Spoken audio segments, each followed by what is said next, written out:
How to thread your labels through your Sato Samark gun. What you want to do first is take your labels and actually make it accessible so that you're able to roll the labels off the roll there. Now you're going to take your gun, and the back end part here, you're going to see it's got a little sign saying open, which you're going to open there. You're going to look at the bottom of the gun, and you're going to find the plate there. Also it says lift to open, so we're going to lift that right up and open it completely.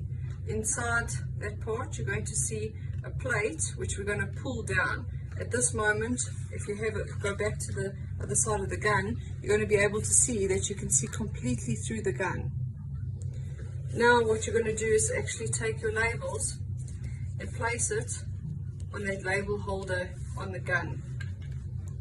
You're going to take that accessible part and you're going to thread it through the gun, running it along the bottom of the gun until it sticks out the other side. Once it sticks out the other side, you can actually pop that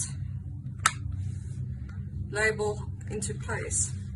Now what you're going to do is you're going to push that lever back into place, that plate, and you're going to run the labels down the gun until those little nodules stick out. Now you know that your labels are correctly in place, and you're going to flap over that lever until it clicks in place. So now the labels are successfully put into your gun.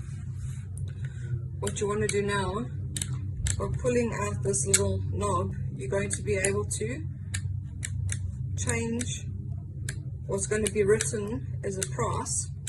So you're going to move all those little digits until you have the desired price that you want. Once that is done, you're ready to be able to mark your items by just simply pulling the trigger on the bottom of the gun.